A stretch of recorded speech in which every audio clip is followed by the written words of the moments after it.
최경영의 최강 시사.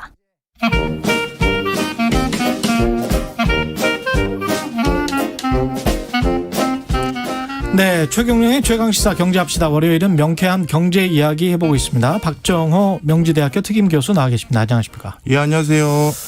중국 정부가 중국 기업들을 때리고 있는데 예, 빅테크 기업들, 그러니까 데이터 만지는 기업들 이어서 최근에는 사교육 관련된, 우리로 보면 뭐 메가스터디 같은 그런 예, 거잖아요? 맞습니다. 예. 왜 이러는 거예요? 예, 그 결론적으로 말씀드리면 예.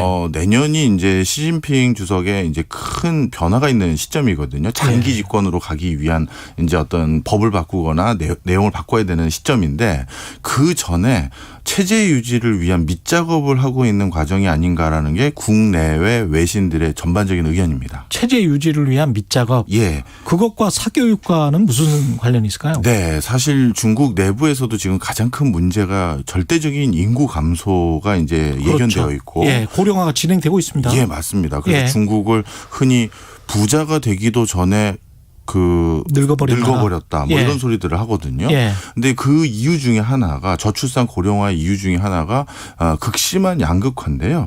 그 양극화의 주범이 뭐냐 그랬더니 역시나 부동산 문제, 뭐 최저임금을 지키지 않는 문제, 이런 것도 있지만 그 중에 하나가 자녀를 낳더라도 사교육비 때문에 더 이상 내가 자녀를 감당할 수 없어서 아예 자녀를 안 낳거나 낳아도 그냥 대충 방치하는 이런 일들이 있기 때문에 아예 이 기회에 사교육을 근절시켜서 저출산 문제도 해결하고 양극화에 대한 사회 불만도 해결하겠다라는 기조입니다. 우리랑 비슷한데 우리가 과거 1980년대 전두환 정권이 했었던 거를 할 수 있는 힘이 있네요. 여기는 공산당 독재라서. 그렇죠. 아직까지 이제 체제의 어떤 습성은 우리 예전 80년대에 좀 더 가까울 수 있겠죠. 예. 그러다 보니까 저도 그 생각이 진짜 불현듯 들더라고요. 예. 구체적인 내용도 한번 살펴보면요, 그때와 유사한데요. 예. 일단 의무 교육의 대상자라고 할 수 있는 초등학교, 중학교 같은 경우는 영어나 수학과 같은, 쉽게 얘기해서 입시와 관련된 예. 과목이죠.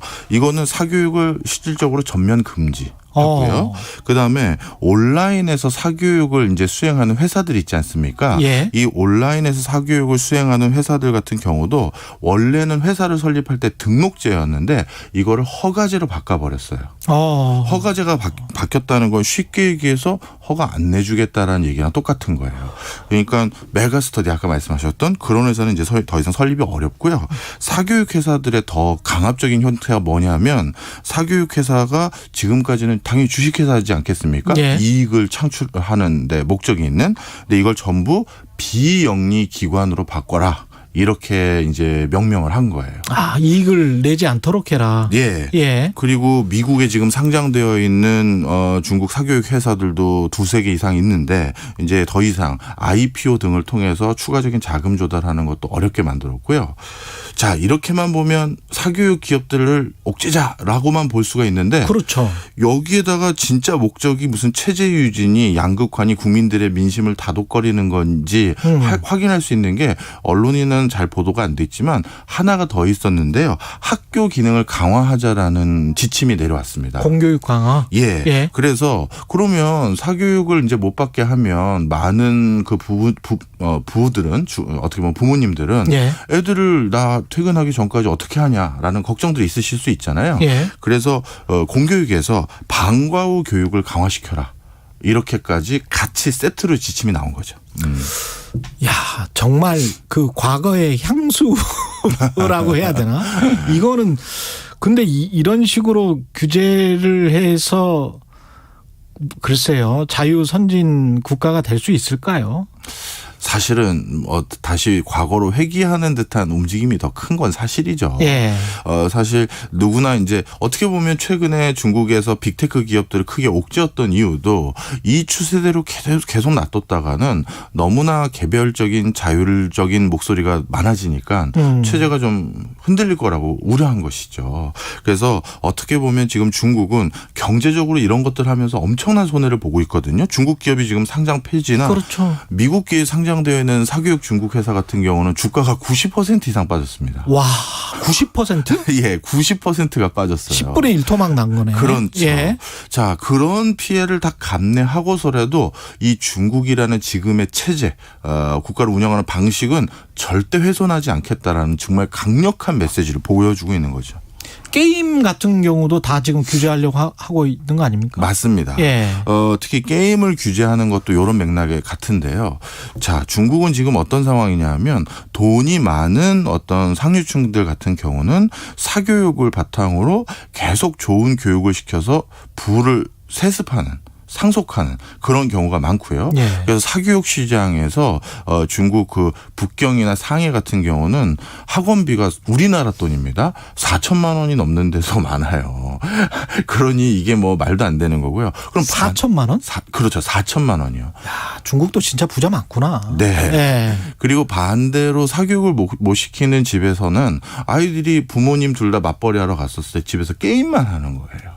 그러니 이게 돈 있는 집은 반강제적으로 공부를 시키고 돈이 없으면 집에서 게임만 자꾸 하다 보니 자꾸 격차가 더 벌어진다. 이런 것들을 이제 전부 정말 정부 규제로 다 잡으려고 하는 거거든요. 그렇죠. 나타나는 현상은 우리랑 좀 비슷한 것 같은데. 아, 그렇군요. 근데 이렇게까지 이제 강한 규제를 해서 기업들이 주가가 그렇게 10분의 1토막 날 때까지 막 밀어붙이는 건데 어떤 뭐 다른 어떤 그 큰 그림 같은 게 있을까요? 이게? 예, 역시 더 카테고리가 높은 거는 빈부격차 완화입니다. 이번에 이제 사교육 규제 강화와 함께 방금 말씀하셨던 게임 산업의 규제 그거 말고 또 하나가 뭐냐면 그 배달 기업의 배달원들의 처우 개선에 대한 내용도 아주 강한 지침이 나왔는데요. 이것도 좀 말씀을 드리면 배달업체 처우 개선에 대해서 지금 등록되어 있는 배달원들이 배달을 한번 할 때 그때 그 사람들에게 주는 총 금액 이것도 다시 회사하고 나누겠죠? 예. 6위안 정도인데 6위안이니까 우리나라 돈으로 하면 한 1,000원 조금 넘겠네요. 예. 근데 그 우리나라보다 사실 상해하고 북경은 GRDP 그 지역의 1인당 국민 소득이 사실은 더 높습니다. 그렇죠. 그러니까 우리 예. 한국보다 더 부자인 동네죠. 예. 그럼에도 불구하고 배달원들이 한번 배달 갔을 때 받는 돈이 회사랑 나누기 직전의 돈이 1,000원이라고 하는 것은 처우가 정말 열악한 것이죠. 그런데 최근 어떤 일들이 생겼냐면요. 중국도 코로나19 등으로 인해서 이제 불황이거든요. 그러다 보니까 어디서 해고당한 많은 처우가 낮은 사람들이 배달원으로 이제 자신들이 이제 내 배달해보겠다 많이 오신 거예요. 그러다 보니까 배달하겠다는 사람들은 넘쳐나고 회사 입장에서는 지금 너 아니어도 배달하겠다는 사람 많어. 당연히 급여를 안 올릴 가능성이 많겠죠. 그래서 어떤 일이 생겼었냐 하면 중국은 대표적인 배달 기업이 두 개가 있는데요. 메이투안이라는 거하고 얼러워라는 두 군데 회사가 시장을 꽉 잡고 있는데 메이투안이 시장 점유율이 한 60%, 얼러워가 35%인데 이 양쪽에서 근무하고 있는 배달원의 숫자를 합치면 1,500만 명이 조금 안 돼요. 야, 역시 대국이다. 다르죠. 스케일이 다르네. 예. 예. 그런데 그중에서 방금 말씀드렸던 두 업체 중에 한 곳 배달원이 얼마 전에 분신을 하셨어요. 왜냐하면 너무 처우가 낮았고 임금 체불까지 당하신 거예요. 그런데 처우가 어느 정도 낮으냐? 중국도 당연히 최저임금 제도가 있습니다. 그럼에도 불구하고 그것보다도 사실 배달원의 처우가 지역마다 어떤 데는 더 낮은 데도 있었던 거죠. 예. 게다가 이 두 업체의 알고리즘이요. 배달원들이 신속하게 배달하는 걸 반강제하기 위해서 알고리즘이 배달 시간으로 설정한 게 굉장히 빡빡한 거예요. 예. 그러니까 사고의 위험도 많고 배달 시간이 지연되면 자기가 받아야 될 돈을 제대로 못 받기도 하고 하다 보니까 정말 업무 스트레스가 엄청났던 거죠. 바로 이런 분들의 처우를 개선하겠다라는 것도 큰 틀에서는 빈부격차 완화인 거죠. 그러니까 사교육, 그다음에 배달원의 처우 개선 이 모든 것들이 지금의 체제를 유지하기 위한 여러 노력 중에 하나다 이렇게 말씀드립니다. 자본주의의 부작용을 방지하기 위해서 어떻게 보면 그 과거에 이제 사회주의로 돌아가는 것 같은 그런 모습인데 이게 계속 먹힐까요? 어떻게 보십니까?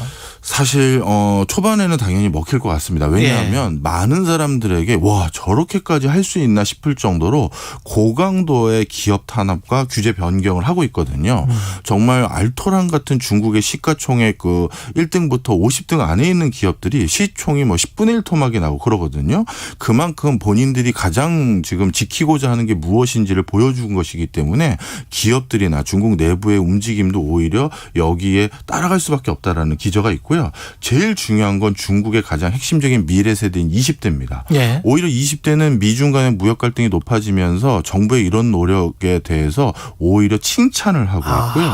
그리고 미국 기업이 아니라 중국 내 기업들의 물건을 사주자라는 애국 소비 운동이 더욱더 높아지고 있는 상황이죠. 진짜 우리나라 1980년대랑 비슷하네요. 그렇더라고요. 딱 그러네. 네. 생각도 거기에 딱 멈춰 있고. 근데 예. 뭐 역사 더 잘 아시잖아요. 예. 이게 언젠가 뚜고 무너집니다. 그렇죠. 예. 네. 개인주의로 갈 겁니다. 그럼요. 예. 네.